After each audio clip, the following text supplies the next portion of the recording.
I'm Admiral Pauline Grayson, 48 years old, and I built my career from the ground up, one of the youngest flag officers in the U.S. Navy. For years, I showed up for my family, funding trips home, calling between deployments, standing quietly while they celebrated my brother's every win. But when they mocked me at his SEAL ceremony, laughed that I'd never really served, I made a choice that changed everything. Have you ever been dismissed by the people who should have been proud of you? If so, tell me your story in the comments. You're not alone. Before I get into what happened, let me know where you're tuning in from. And if you've ever had to stand tall when others doubted your worth, hit that like button and subscribe for more true stories about boundaries, respect, and reclaiming your power. What happened next might surprise you. The dining room was quiet except for the sound of silverware on china. I sat at my parents' table, home on leave for the first time in 8 months, and watched my mother serve pot roast like it was a ceremony. She placed the largest portion in front of my brother Ethan, who grinned and thanked her. My father poured wine, filled Ethan's glass to the rim, then splashed barely an inch into mine. "So, Ethan," Dad said, leaning forward with that look he got when he was proud. "How's the training going?" Ethan shrugged, but he was smiling. "Tough. But I'm loving it. Bud/S is no joke."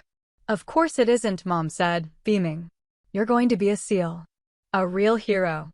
I cut into my pot roast. It was dry. "And you, Pauline?" Dad asked, almost as an afterthought. "Still doing the what is it you do again?" "Operations coordination," I said evenly. "Fleet logistics and strategic planning." "Right." He nodded, but his eyes had already drifted back to Ethan. "That's good. Important work, I'm sure." Mom set down her fork. "At least Ethan's serving for real," she said. "Out there in the field, you know? Actually doing something." Ethan looked uncomfortable. "Mom, I'm just saying," she continued, "it's different. Your sister has a nice job, I'm sure, but you're going to be out there saving lives." Dad raised his glass. "Yeah, not just sitting behind a desk somewhere." I didn't correct them. I could have. I could have told them about the Bronze Star I received after coordinating a carrier strike group during a crisis in the South China Sea. I could have mentioned the Navy Distinguished Service Medal sitting in a safe deposit box, because I couldn't bring it home without explaining classified operations. I could have said that my desk job involved decisions that affected thousands of sailors and millions of dollars in assets. Instead, I took a sip of wine and said nothing. This was how it had always been. Ethan was the golden child, charming, athletic, the one who made everything look easy. I was the quiet one, the one who studied too much, the one who didn't quite fit into the family narrative my parents had written. When I got into the Naval Academy, Mom said, "That's nice, honey." When Ethan made varsity football, they drove 6 hours to watch him ride the bench. When I was commissioned as an ensign, they sent a card. When Ethan got his first girlfriend, they threw a barbecue. The pattern was old and familiar, worn smooth by repetition. "How long are you home for?" Ethan asked. 3 days, I said. "Then back to Pearl." "Hawaii," Dad said, shaking his head. "Must be nice." "It's work," I replied. "Sure, but it's not like you're in a combat zone or anything." He gestured at Ethan with his fork. "Not like what this one's going to be doing." Ethan shifted in his seat. "Pauline's job is important too, Dad." "Of course it is," Mom said quickly. "We're proud of both of you. It's just, well, what Ethan's doing is more visible, isn't it? More direct." I finished my pot roast and declined seconds. After dinner, I helped Mom with the dishes while Ethan and Dad watched a game in the living room. The sound of their laughter drifted into the kitchen, easy and unforced. "You know we love you," Mom said, handing me a plate to dry. "I know. It's just that Ethan's doing something so extraordinary." "You understand." I dried the plate carefully, set it in the cupboard. "I understand." What I understood was this. My parents had decided long ago who I was and what I was worth. Nothing I did would change that narrative. Not my rank, not my service record, not the years I'd spent commanding sailors and making decisions that kept them alive. To them, I would always be the daughter who didn't quite measure up to their son. I went to bed early that night, in my childhood room with its faded wallpaper and participation trophies from sports I'd never been good at. Through the wall, I could hear Ethan on the phone with his girlfriend, his voice warm and relaxed. I lay in the dark and thought about my command staff back in Hawaii, the men and women who respected my judgment, who trusted me with their lives and careers. I thought about Commander Sandra Cruz, my executive officer, who'd told me last week that I was the best CO she'd ever served under. Then I thought about my mother saying, "At least Ethan's serving for real." The ceiling had a water stain in the corner that looked like a bird. I'd spent a lot of nights in this room staring at that stain, wondering what was wrong with me, why I couldn't make my parents see me the way they saw Ethan. I didn't wonder anymore. I knew the answer. Nothing was wrong with me. The problem wasn't mine to solve. But knowing that didn't make it hurt less. The next morning, over breakfast, Dad mentioned that Ethan's seal ceremony was coming up in a few months. "You should come," Ethan said. "If you can get leave." "I'll try," I said. "It would mean a lot," he added, and I could tell he meant it. Ethan wasn't the problem. He never had been. He didn't ask to be the favorite, didn't encourage our parents' blindness. If anything, he seemed embarrassed by it sometimes, though not enough to challenge it directly. "The whole family will be there," Mom said. "It's going to be such a special day." "I'm sure it will be," I said. Dad looked at me over his newspaper. "You could wear your uniform. Dress it up a bit." "I could," I agreed. What I didn't say, I would be wearing my uniform. My service dress blues, with the ribbons and insignia that told the story my parents had never bothered to read. The uniform of a Rear Admiral Lower Half, 07, one of the youngest flag officers in the Navy. But they wouldn't see it. They never did. I finished my coffee and excused myself. I had a video conference with my staff in 2 hours, and I needed to find somewhere quiet with decent internet. As I set up my laptop in the spare bedroom, I heard my parents in the kitchen, their voices carrying. "She seems tired," Mom said. "Desk work will do that," Dad replied. I opened my laptop and logged into the secure network. My screen filled with the faces of my command staff, serious, professional, waiting for my direction. "Good morning, Admiral," Commander Cruz said. "Good morning," I replied. "Let's get started." For the next 90 minutes, I was in my element. We discussed fleet readiness, personnel deployments, equipment maintenance schedules. I made decisions, gave orders, solved problems. My staff listened, took notes, asked smart questions. When we finished, Cruz said, "Thank you, ma'am. Enjoy the rest of your leave." "Thank you, Commander." I closed the laptop and sat in the silence of the spare bedroom. Downstairs, I could hear my parents laughing with Ethan about something. I'd spent my entire career proving myself to people who took me seriously.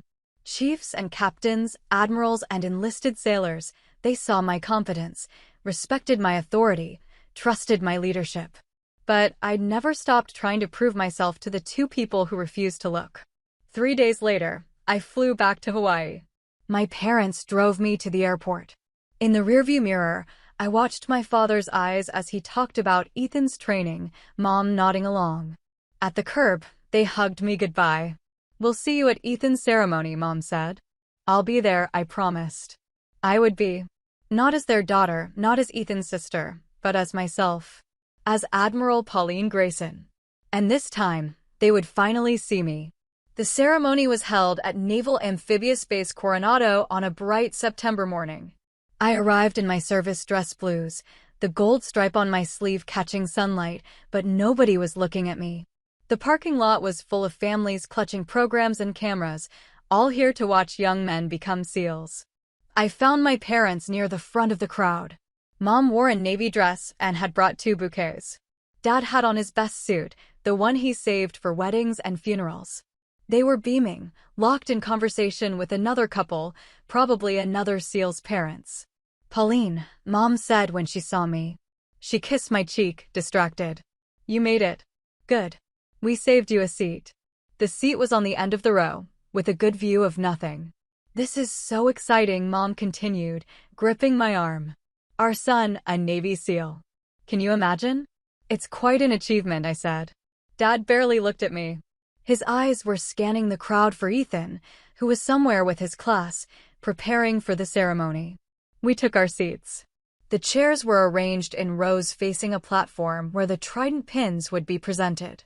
Behind the platform, The ocean stretched out blue and endless, the same ocean I'd spent my career defending. This, Mom said to the woman next to her, gesturing broadly, is what real service looks like. My son's a warrior.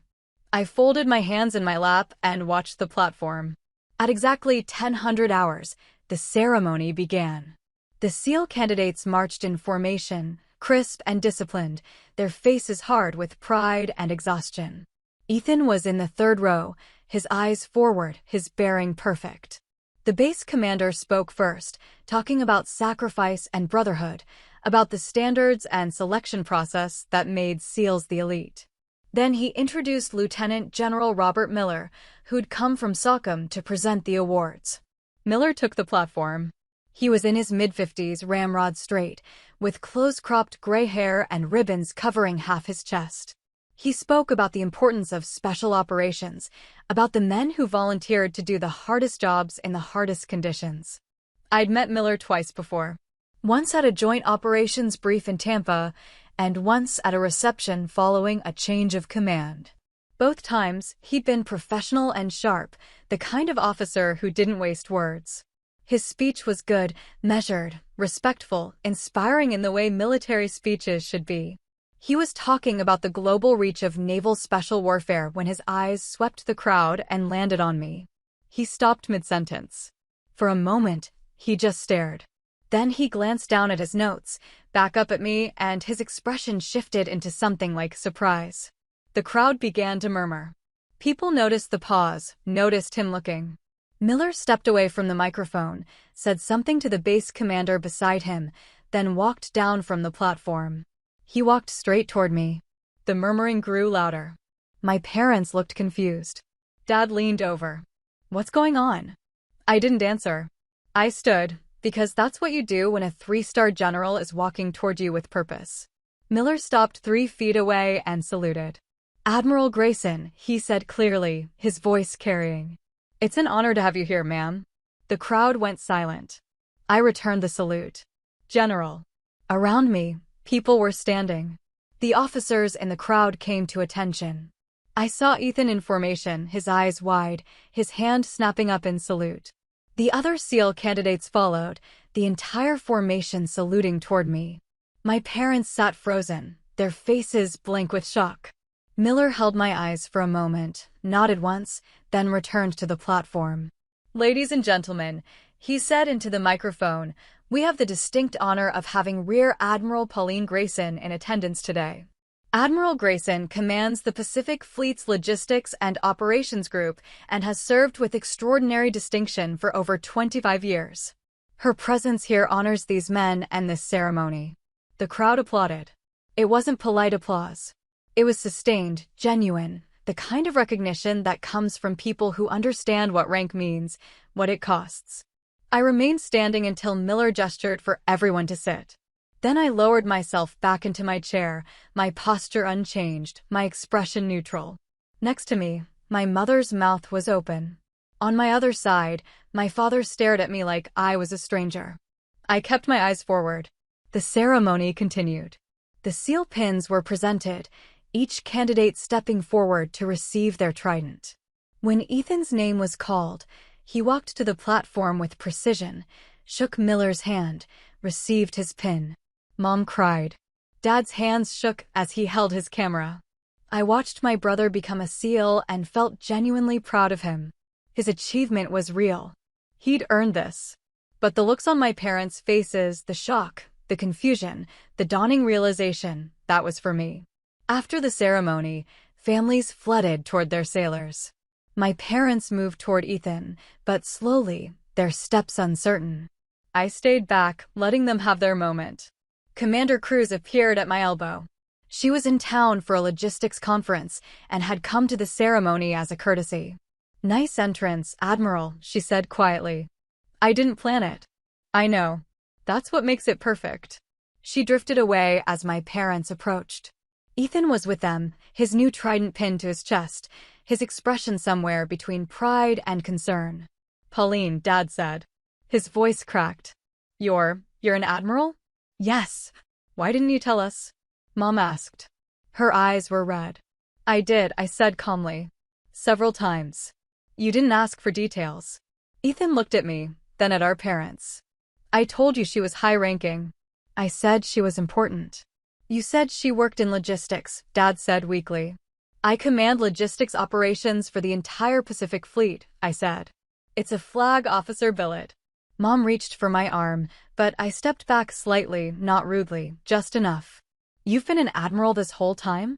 For 3 years. Before that, I was a captain for 6 years. Before that, commander.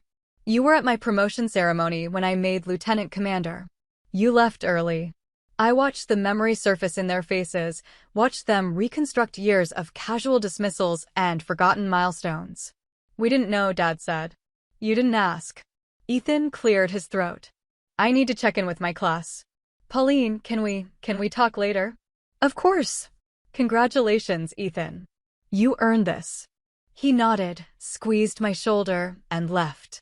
Around us, families were taking photos, laughing, celebrating. My parents stood in the middle of it all, looking lost. We're sorry, Mom said finally. I know. We should have, yes, I interrupted gently. You should have. Dad tried again. We're proud of you. We are. We just didn't know what I did, I finished. Didn't think it mattered. Didn't see it as real service. They flinched. I didn't soften my tone, but I didn't harden it either. I just stated facts, the way I would in a briefing. I have to leave soon, I said. I have a transport back to Pearl at 1400 hours. Already? Mom asked. I took leave to be here. Now I need to get back to work. Can we see you off? Dad asked. That's not necessary. I started to walk away, then paused and turned back. For what it's worth, Ethan's achievement today is real. Be proud of him. He deserves it. Then I left them standing there, two people who'd just discovered they'd been blind for 30 years. I walked across the base toward the flight line, my shoes crisp on the pavement, my uniform immaculate in the California sun. Behind me, I heard my mother crying. I didn't look back. I grew up invisible. Not neglected, not abused, just unseen in the specific way that happens when a family has already decided who matters most. Ethan was 3 years younger than me, born after our parents had spent my early childhood hoping for a son. When he finally arrived, their world reoriented around him like planets around the sun. I was 7 when he was born. I remember holding him in the hospital, this tiny red-faced thing, and feeling something shift in the room. The way Mom looked at him was different from how she'd ever looked at me. Softer. More complete. Dad had wanted a son to play catch with, to teach about cars and sports, to carry on the family name in the way that mattered to him. I'd tried to be that kid. I played Little League, earned badges in Girl Scouts, brought home straight A's. None of it was enough, because none of it was what he'd wanted. When Ethan got old enough to throw a ball, Dad spent every weekend in the yard with him. When I asked to join, he'd say, "This is brother time, Pauline. Maybe later." Later never came. I learned early to stop asking for attention and started working for achievement instead. If I couldn't be their favorite, I'd be their best. I studied harder, performed better, won more awards. My bedroom shelf filled with academic trophies and certificates of excellence. Mom would glance at them and say, "That's nice, honey," then go downstairs to watch Ethan's soccer practice. High school was more of the same. I was valedictorian. Ethan was homecoming king. Guess which one got the bigger party? I applied to the Naval Academy because I wanted structure, discipline, something that measured worth objectively. The academy didn't care that I was quiet or studious or not as charismatic as my brother. It cared about performance, about meeting standards, about excellence you could quantify. I thrived there. Plebe year nearly broke me, it breaks everyone, but I came out stronger. I made it through on discipline and stubbornness, the same qualities that had gotten me through childhood. By graduation, I was ranked in the top 10% of my class. Mom and Dad came to my commissioning. They sat in the crowd at Navy Marine Corps Memorial Stadium and watched me receive my ensign bars. Afterward, Dad shook my hand and said, "We're proud of you." Then he checked his watch and said they needed to get back for Ethan's baseball tournament. I was 22. Ensign Pauline Grayson, United States Navy. And I was still invisible to them. My first assignment was aboard a destroyer as a division officer. I learned how to lead sailors, how to stand watch, how to make decisions when lives and equipment depended on getting it right. I was good at it. My fitness reports reflected that. I made lieutenant junior grade on time, then full lieutenant ahead of schedule. When I called home to tell them about my promotion to lieutenant, Mom said, "That's wonderful, honey. Did you hear Ethan got into state? Full scholarship for football." I served at sea, then ashore, then at sea again. I did a tour with the Pacific Fleet staff, another on a cruiser, a stint at the Naval Postgraduate School. I made lieutenant commander at 31, younger than average, and took command of a logistics support unit in Japan. I called to tell them. Dad said, "Commander, huh? Is that good?" "It's the rank before captain," I explained. "Oh. Well, good for you." Ethan just proposed to his girlfriend. We're planning a wedding. I flew home for the wedding. I wore my service dress. Nobody asked about my uniform. Nobody asked about my job. At the reception, I sat at a back table with distant cousins while my parents gave speeches about Ethan and his beautiful bride and their bright future. I left before the cake was cut. At 37, I made captain. 06. It came with command of a logistics squadron and responsibilities spanning multiple bases. I managed hundreds of personnel, millions of dollars in equipment, operations that kept the fleet running. I sent my parents a photo of my promotion ceremony. Mom texted back, "So proud. Ethan's wife is pregnant." That was the year I stopped trying. Not consciously, I didn't make a decision or have an epiphany. I just stopped expecting anything different. Stopped hoping they'd ask about my work. Stopped imagining conversations where they saw me as more than an afterthought to Ethan's accomplishments. I focused on my career instead. I was good at my job, maybe great. My superiors noticed. My fitness reports used words like exceptional and promote ahead of peers.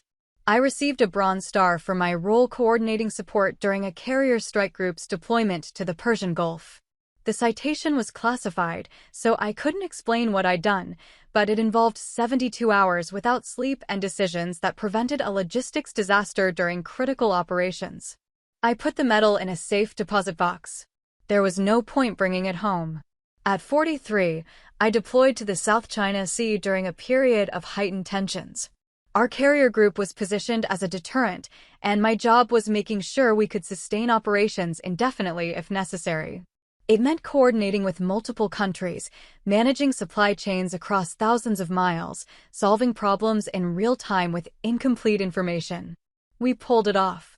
The crisis de-escalated, the carrier group maintained readiness throughout, and I received a Navy Distinguished Service Medal. The admiral who pinned it on said I'd performed at a flag officer level while still wearing captain's eagles. The promotion board agreed. At 45, I was selected for Rear Admiral lower half. 07. Flag rank. The ceremony was held in Pearl Harbor. Commander Cruz read the orders. A 2-star admiral administered the oath.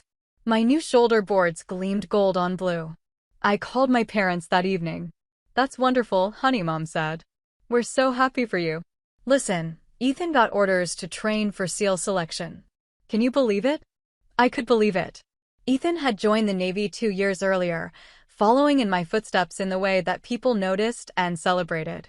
He was strong, athletic, charismatic, everything BUD/S looked for.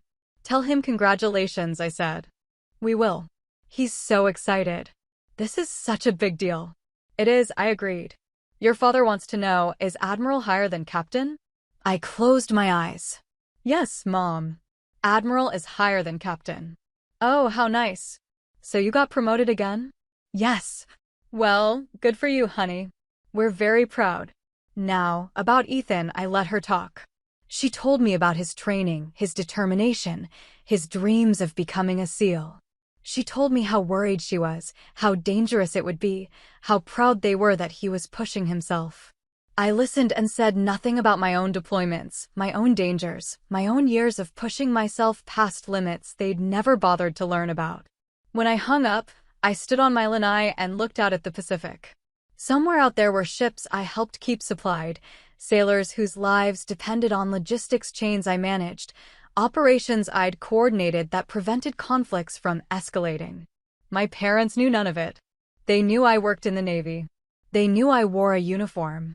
Beyond that, I was a vague shape in the background of Ethan's more interesting life. 3 years passed. I served as a flag officer, commanded my group, made decisions that affected thousands of people. I worked 70-hour weeks and spent most holidays at sea or on base.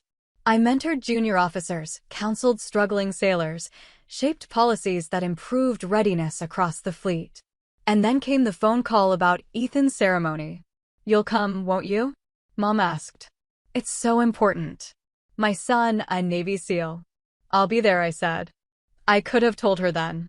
Could have explained exactly who would be sitting in that audience, what rank I held, what my presence might mean. But I'd learned long ago, they didn't ask questions because they didn't want answers. They wanted me to fit into their story, not disrupt it with my own. So I said nothing. I booked leave, arranged transport, and prepared to watch my brother achieve something genuinely impressive while my parents continued not seeing me. I didn't plan what happened. Didn't orchestrate it. Didn't even hope for it. But when Lieutenant General Miller walked off that platform and saluted me in front of everyone, when my parents' faces went pale with shock, when the truth they'd ignored for decades became impossible to deny, I felt something I hadn't felt in years. Seen. The flight back to Pearl Harbor gave me 6 hours alone with my thoughts. I sat in the jump seat of AC-130, surrounded by cargo and silence, and replayed the ceremony over and over. My mother's face when Miller saluted. My father's hands shaking. The weight of years of dismissal suddenly made visible in one stark moment. I should have felt vindicated. Triumphant, even. Instead, I felt tired. The plane landed at Joint Base Pearl Harbor Hickam just after 2,200 hours. Commander Cruz met me on the tarmac, even though I'd told her it wasn't necessary. "Admiral," she said, falling into step beside me. "How did it go? You were there. You saw." "I saw the ceremony. I'm asking about after." We walked across the flight line toward base administration. The night air was warm, heavy with the smell of ocean and jet fuel. "They were shocked," I said finally. "Confused. They apologized. And nothing." I left. Cruz was quiet for a moment. "Permission to speak freely, ma'am?" "Always." That must have been satisfying. I stopped walking and looked at her. Sandra Cruz was 42, a surface warfare officer who'd commanded 2 ships before joining my staff. She was competent, direct, and one of the few people I considered a friend. "It wasn't," I said. "It was just sad." She studied my face. "They really didn't know?" "They knew I was Navy. They knew I had rank. Beyond that, I shrugged. They never asked for details. Never wanted to know." "That's on them, ma'am." "I know. But knowing that doesn't make it feel better." We resumed walking. My office was dark when we reached it, my desk clear except for a stack of reports Cruz had left for me to review. The normal weight of command settling back onto my shoulders. "Get some rest, ma'am," Cruz said. "Tomorrow's going to be busy." She was right. Tomorrow was always busy. I went back to my quarters instead of sleeping. I poured a glass of wine I wouldn't drink and sat on the lanai, looking out at the dark water. Somewhere out there was a carrier strike group I'd helped provision. Somewhere was a sailor whose boots I'd made sure arrived on time. Somewhere were operations running smoothly because of decisions I'd made. My phone buzzed. A text from Ethan. "Can we talk?" I stared at the message for a long time before responding. "Tomorrow. 0900 your time." He replied immediately. "Thank you." I set the phone down and closed my eyes. The wine sat untouched on the table. I didn't need it. I was already numb enough. At 0530, I was up, dressed, and running my usual route along the base perimeter. 6 miles at a pace that cleared my head and reminded my body it still worked. By 0700, I was showered, in uniform, and at my desk reviewing operational reports. Commander Cruz arrived at 0730 with coffee and an expression that meant we had problems. "Submarine tender in Guam has a parts shortage," she said. "Critical systems. They're projecting 72 hours before they can get back to full capability." "What do they need?" "Pump assemblies. 3 of them. We've got 2 in inventory here, but the third, check with the contractors in San Diego. If they've got 1 manufactured, authorize expedited shipping. Already did. It'll be there by tomorrow evening. Good. What else? We spent the next hour going through logistics issues, personnel problems, and readiness reports. This was my world, concrete problems with measurable solutions, people who respected my judgment, work that mattered in ways I could see and prove. At 0900, I called Ethan. He answered on the first ring. Pauline. You wanted to talk. There was a pause. Background noise suggested he was outside, probably at the base. I wanted to apologize, he said finally. For not doing more. I should have made them understand. This isn't your fault, Ethan. I knew you were high-ranking. I tried to tell them, but they didn't. He stopped. They didn't want to hear it. I know. I'm sorry. I looked out my office window at the harbor, at the gray ships anchored in neat rows. You earned your trident yesterday, I said. That's what matters.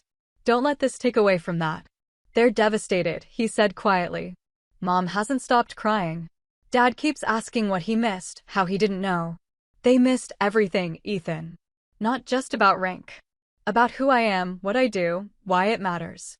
They missed 30 years. They want to fix it. Some things can't be fixed. Another pause. Then, what do you want me to tell them? I considered the question. What did I want? An apology? I'd gotten that. An explanation? There wasn't one that would satisfy me. A promise to do better? Too late for that to mean much. Tell them I need time, I said. Tell them I'm not angry, just tired. Okay, I can do that. Congratulations again, Ethan. Being a SEAL is everything you hoped it would be and harder than you can imagine. But you'll be good at it. Thank you. And Pauline? I've always been proud of you. I hope you know that. My throat tightened. I know.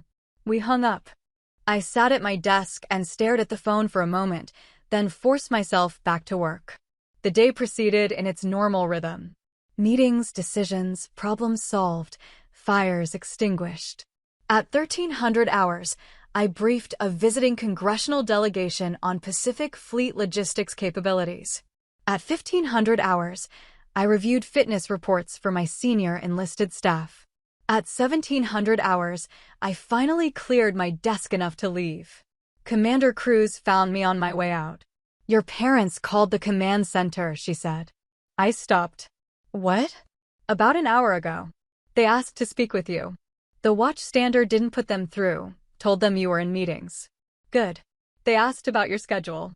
When you might be available. I rubbed my temples.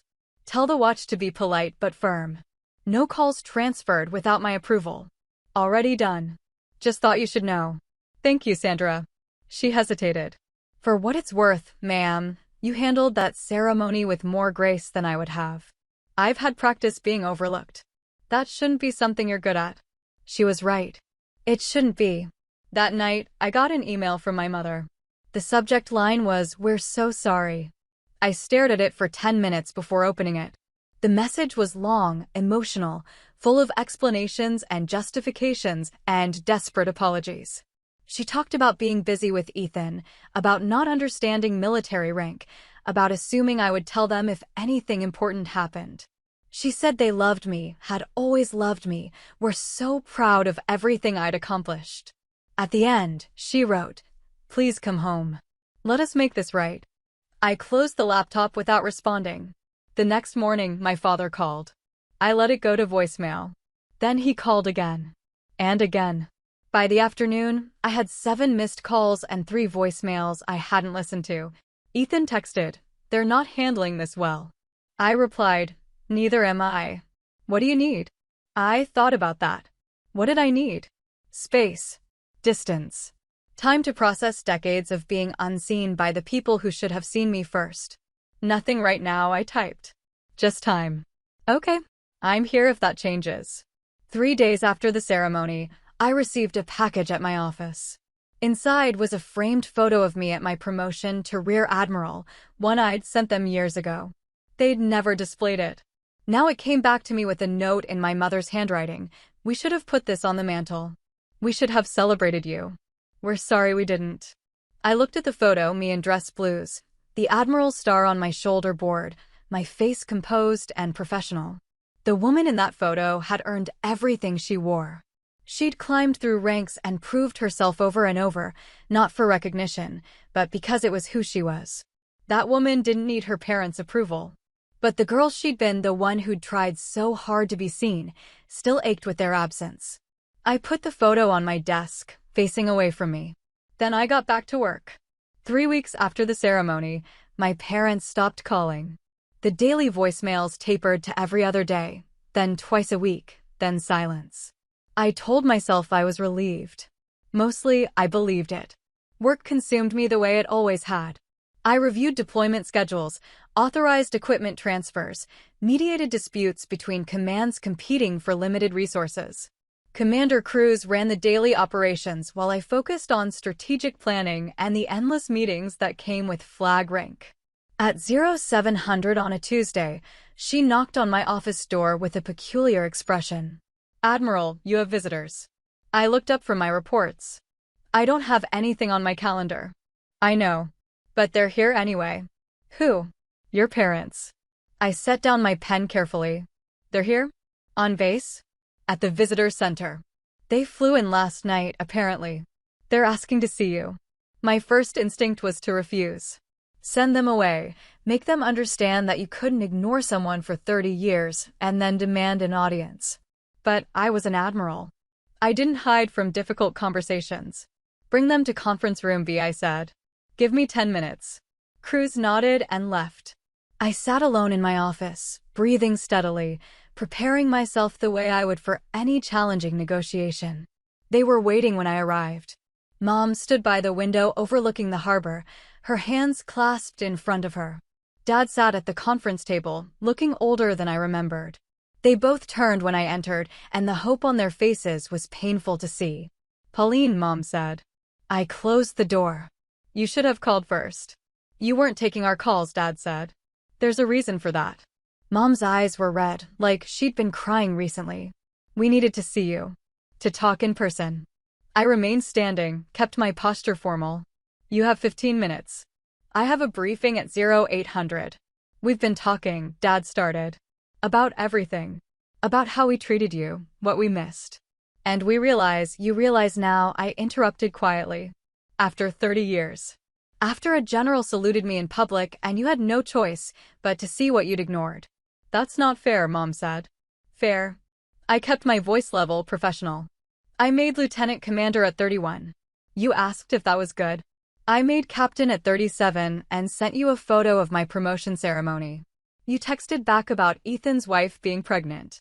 I became an admiral at 45, and you asked if that was higher than captain." Dad flinched. "We didn't understand, you didn't ask. There's a difference." I walked to the window, looked out at the ships. "I spent my entire childhood trying to get you to see me. I brought home perfect grades, won every award my school offered, got into one of the most competitive universities in the country. None of it mattered, because I wasn't Ethan." "We loved you," Mom said, her voice breaking. "I'm sure you did.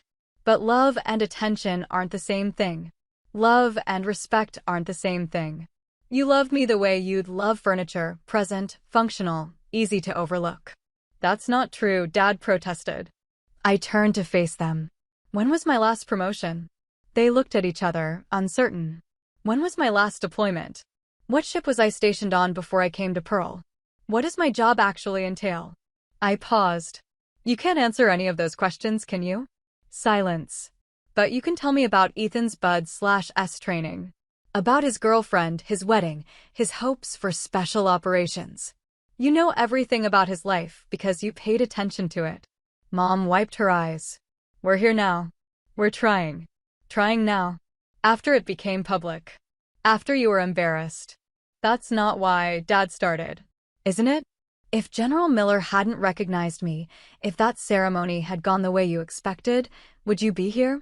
Would you have flown to Hawaii, demanding my time, insisting we fix this?" They didn't answer, which was answer enough. I checked my watch. "You have 5 minutes left.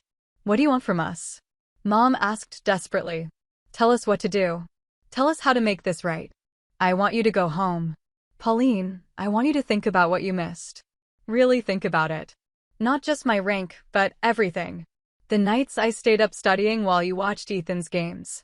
The awards ceremonies you left early.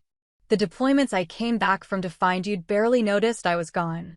I want you to understand that this isn't about one ceremony or one moment.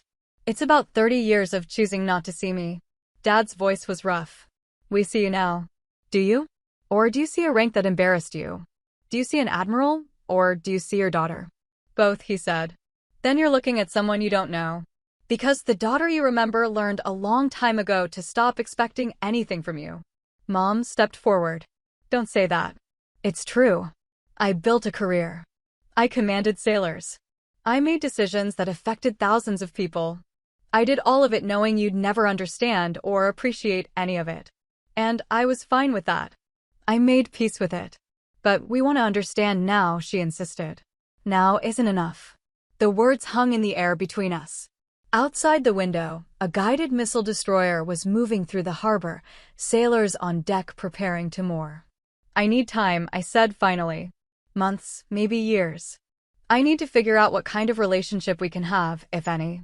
And I need to do that without you showing up unannounced, making demands, trying to fix something that's been broken for decades. So we just wait? Dad asked. You wait. You think. And maybe, eventually, we can talk. But it happens on my terms, my timeline. Not yours. Mom was crying openly now. We love you. I know.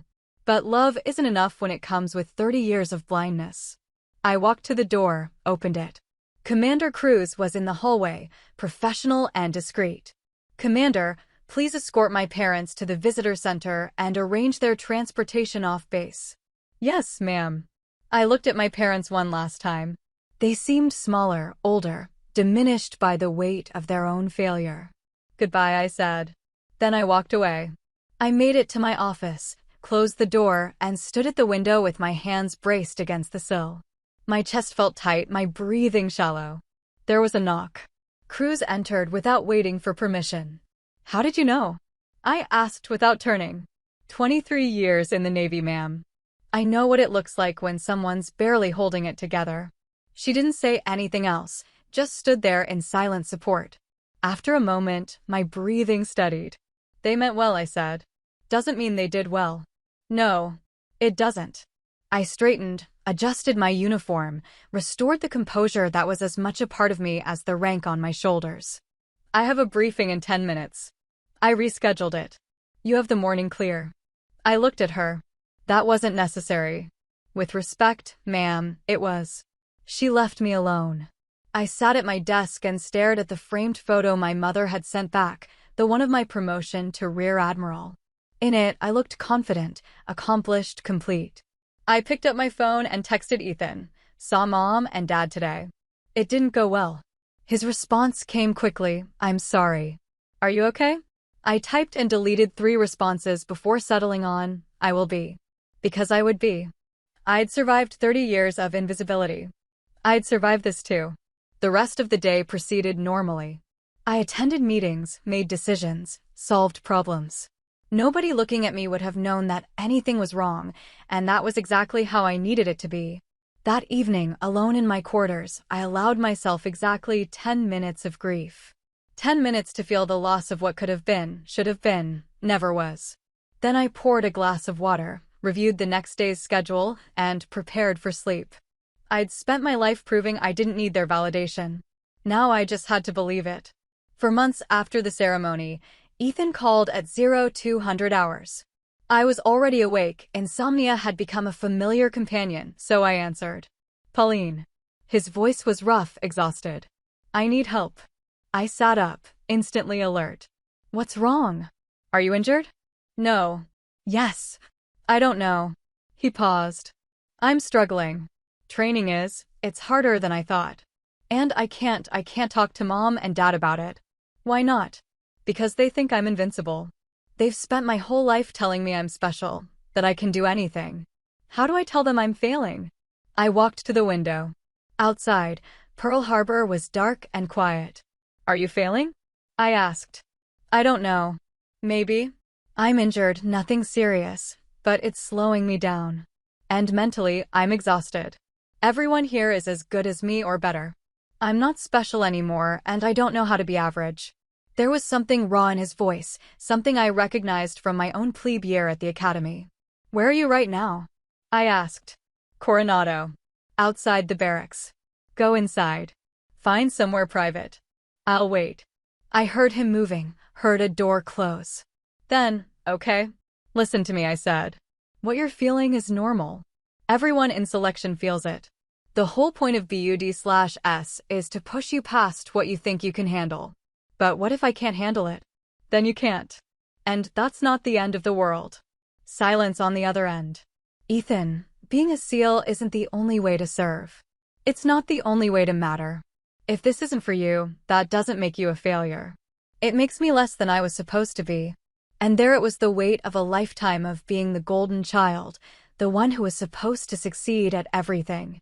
You were supposed to be perfect because Mom and Dad needed you to be, I said quietly. They put that on you the same way they ignored me. Neither of us asked for it, and neither of us deserved it. How did you do it? He asked. How did you keep going when nobody was watching? I thought about that question. How had I done it? What had sustained me through years of being overlooked? I found purpose outside their approval, I said finally. I served because I believed in it, not because anyone was clapping. I led sailors because they needed leadership, not because it would impress my parents. I built a life where my worth wasn't dependent on their recognition. I don't know if I can do that. You can.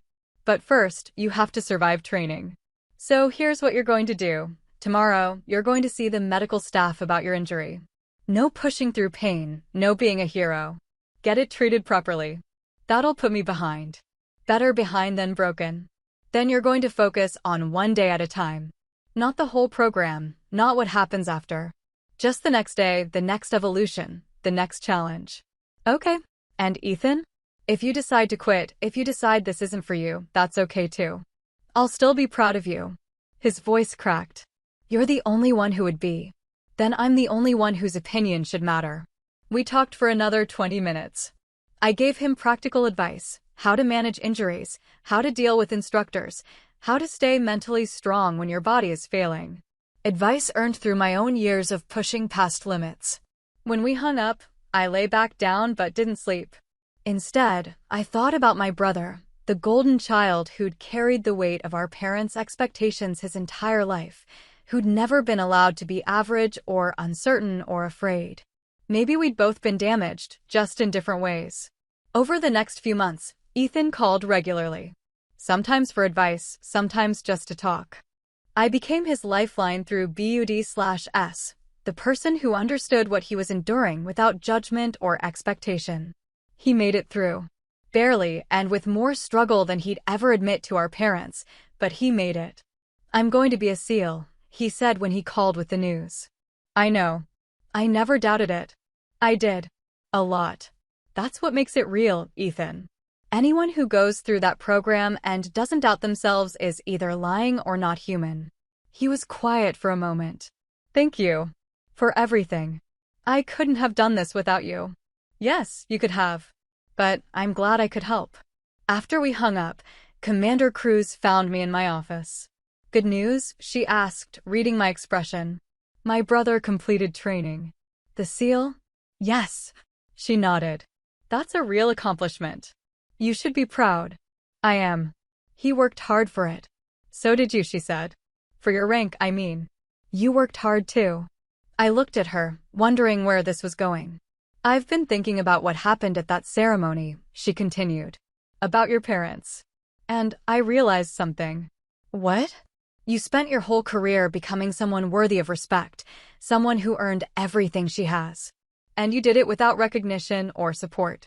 That's more impressive than anything your brother accomplished. That's not a competition, Sandra. I know. But sometimes people need to hear that they're remarkable, even if it's not from the people they wanted to hear it from. She left before I could respond. That evening, I received an email from Ethan. The subject line was "Thank you," and the message was simple. You're the best officer I know, and the best sister. I'm sorry it took me so long to say it. I read it 3 times, then filed it in a folder I'd labeled Things That Matter. 2 weeks later, my parents called. I'd been screening their calls for months, but something made me answer this time. Pauline, Mom said. Thank you for taking our call. What do you need? We wanted to tell you something. We've been seeing a therapist. About our family, about how we treated you. We wanted you to know we're trying to understand. I sat down slowly. A therapist? Dr. Morrison. She specializes in family dynamics. We've had 6 sessions so far. Dad's voice joined in. They had me on speaker. She's been helping us see things from your perspective. How our behavior affected you. How we damaged our relationship. That's good, I said carefully. We're not asking for forgiveness, Mom continued. Not yet. We just wanted you to know we're working on ourselves. That we're serious about this. Okay. And we wanted to tell you, we told Ethan about our sessions. We apologized to him too, for putting too much pressure on him, for making him responsible for our pride. That surprised me. How did he take it? Better than we deserved. He said you'd been helping him through training. That you were the one he turned to when things got hard. Dad's voice was thick. You were there for him when we couldn't be. He's my brother. That's what siblings do. We should have been there for both of you, Mom said. Differently, but equally. We failed at that. I didn't argue. There was nothing to argue with. I need to go, I said. I have work. Of course. We wanted you to know. We're trying.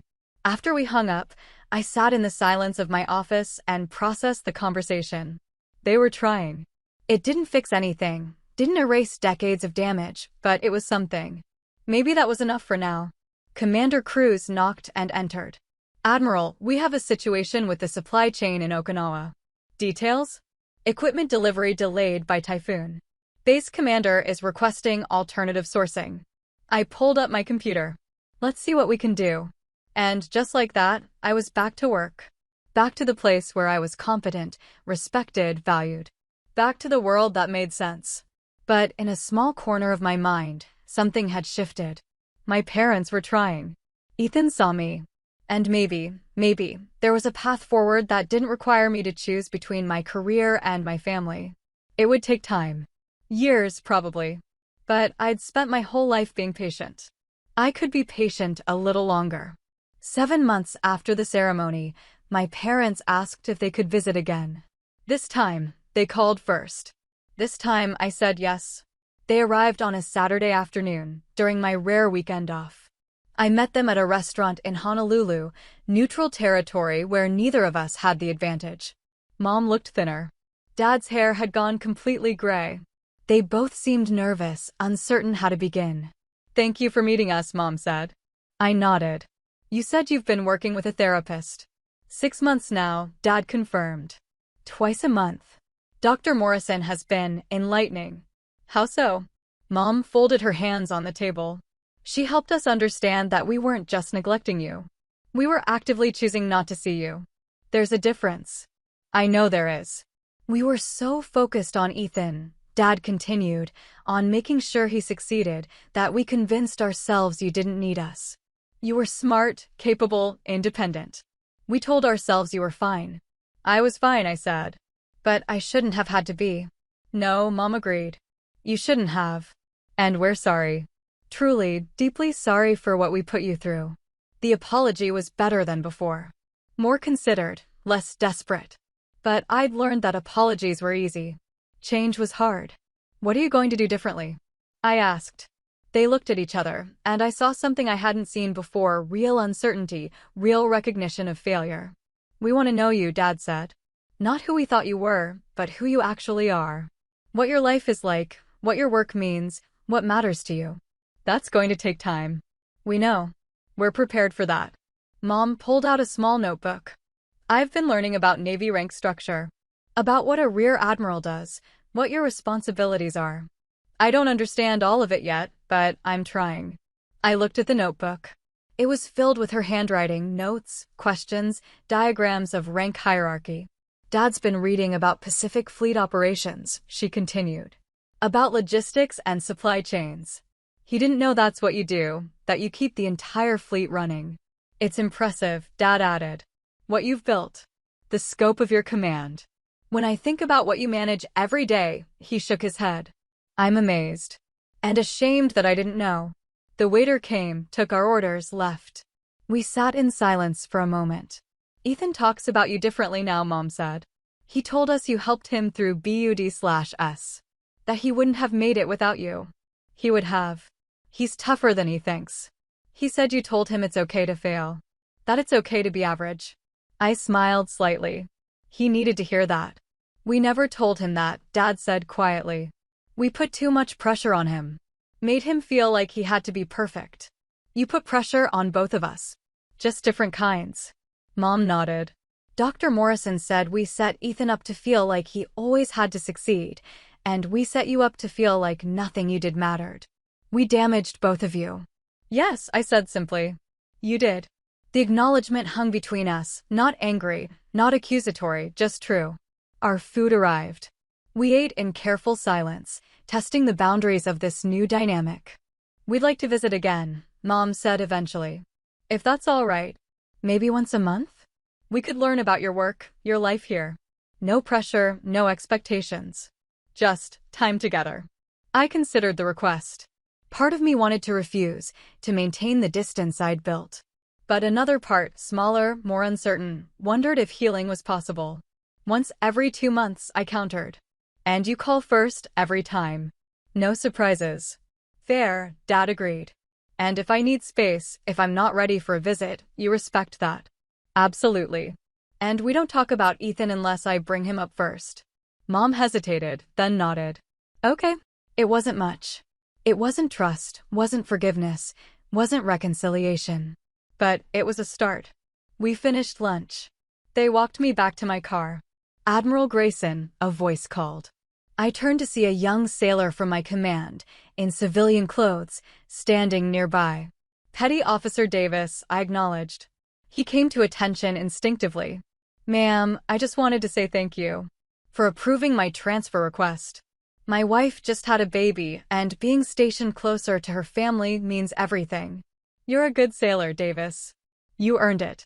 Congratulations on the baby. Thank you, ma'am. He nodded to my parents, then walked away. I turned back to find them staring at me. That happens a lot, Mom said. Doesn't it? People recognizing you, thanking you. Sometimes. You matter to them, Dad said slowly. They respect you. They respect the rank.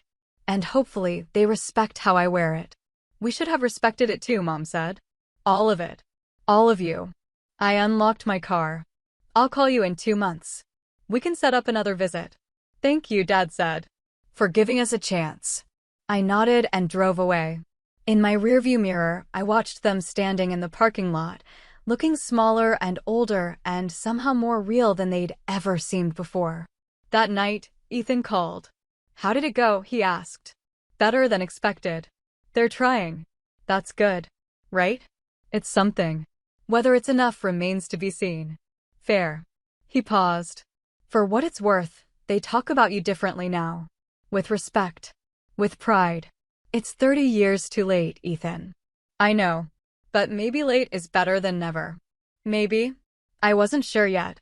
Over the next few months, my parents visited twice more. We had lunch, walked around the island, talked about my work. Slowly, carefully, they began to understand what my career actually entailed. Mom asked questions about command structure. Dad wanted to know about the ships I'd served on. They listened, really listened, when I talked about my sailors, my responsibilities, my challenges. It wasn't the relationship I'd wanted as a child. That was gone, broken beyond repair. But it might become something else. Something more honest, less painful. One evening, after they'd returned home, I received a package. Inside was a photo album Mom had made. It contained every photo of me in uniform she could find, my commissioning, my promotions, my change of command ceremonies. Photos I'd sent, and they'd filed away. Now they were mounted carefully, with captions in her handwriting describing each event, each achievement. On the first page, she'd written, "To the daughter we should have celebrated all along. We're sorry it took us so long to see you." I set the album on my shelf, next to my awards and decorations. It wasn't forgiveness. Not yet. But it was acknowledgement. And for now, that was enough.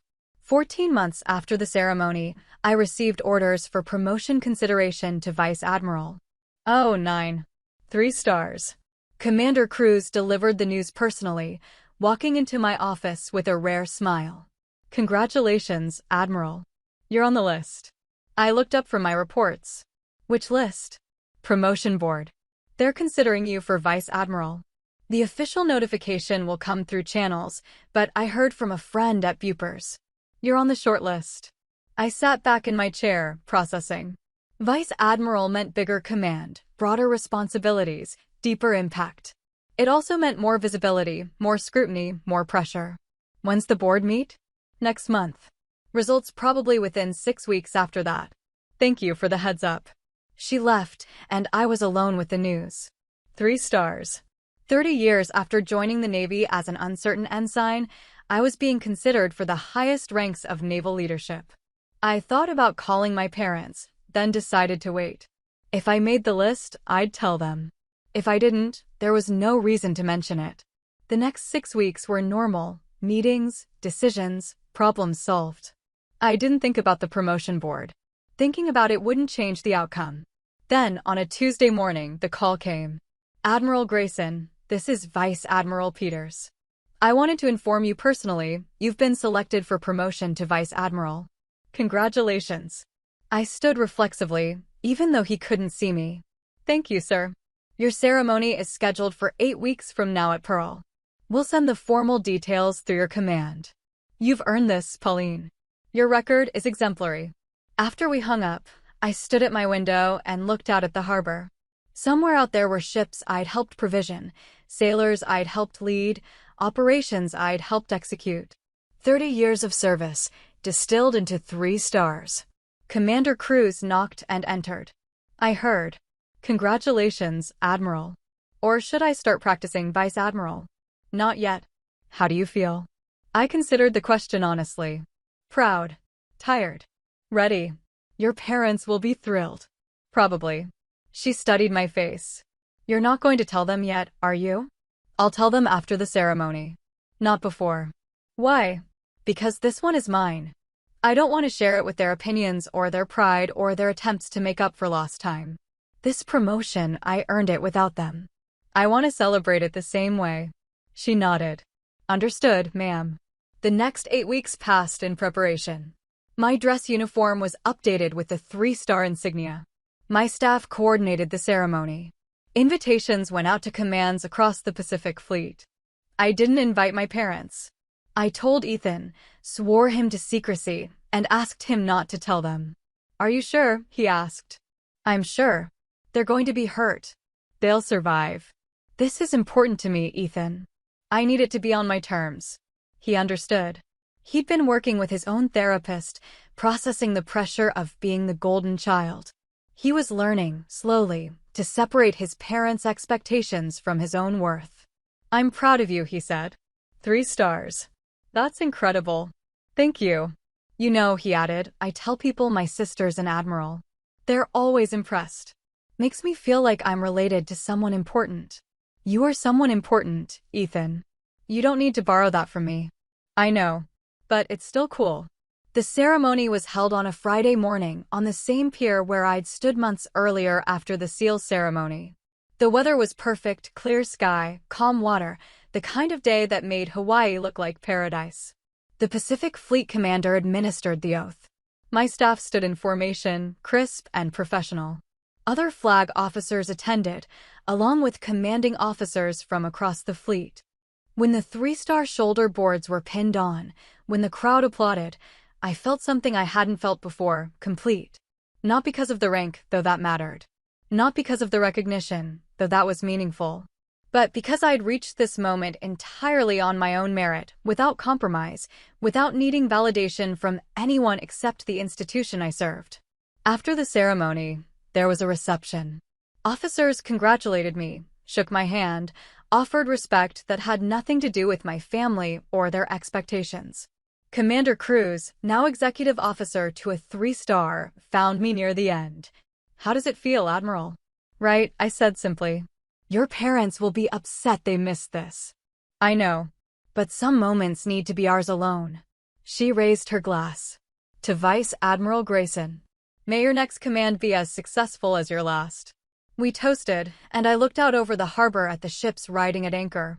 That evening, I called my parents. Pauline, Mom answered. This is a nice surprise. I have news. I was promoted last week. To Vice Admiral. Silence. Then, last week. Yes. You didn't tell us?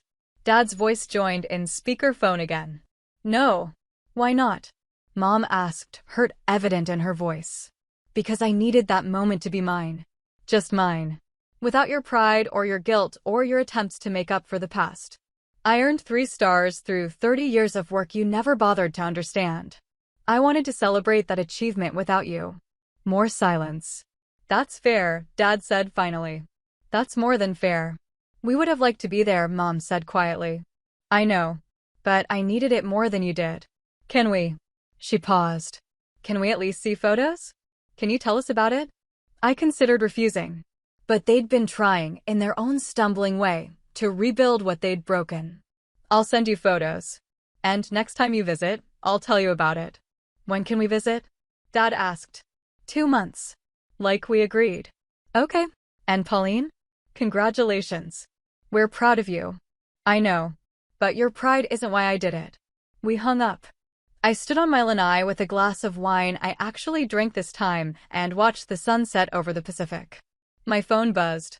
A text from Ethan. Saw the photos Cruz sent me. You look like a badass. 3 stars suits you.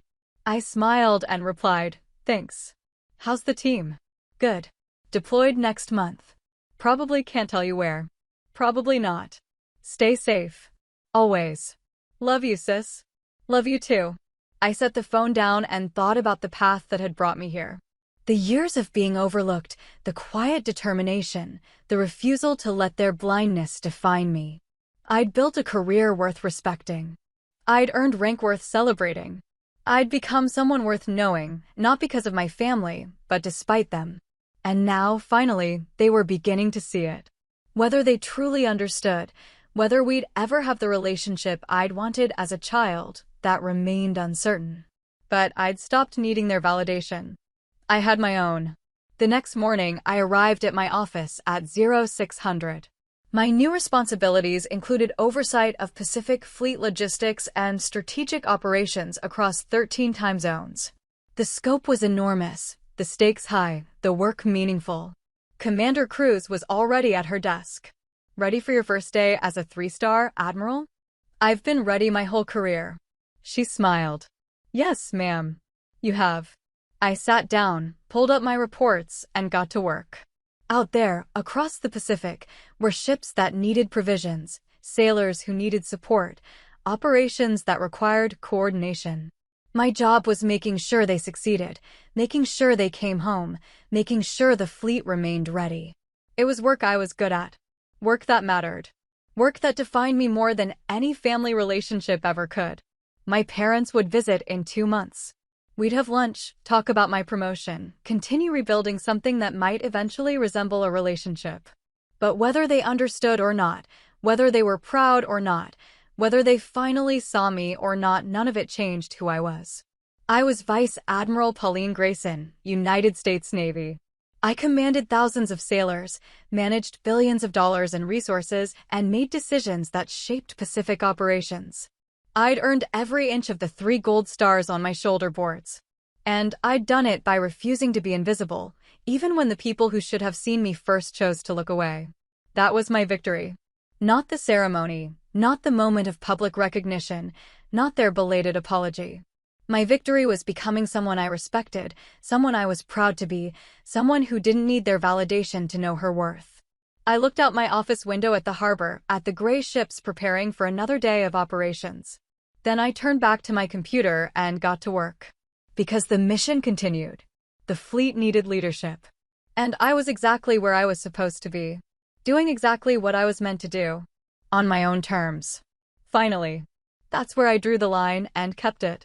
If this hit home, tap like, subscribe, and share it with someone who needs the reminder. Your worth doesn't require permission. Tell me in the comments, have you ever been dismissed by family and had to set a boundary? What finally made you stop proving yourself to people who wouldn't see you? If you served or supported someone who did, How did recognition, or the lack of it, shape your relationships? What would being seen look like for you right now? After a public reveal like mine, would you reconcile or keep your distance? Why?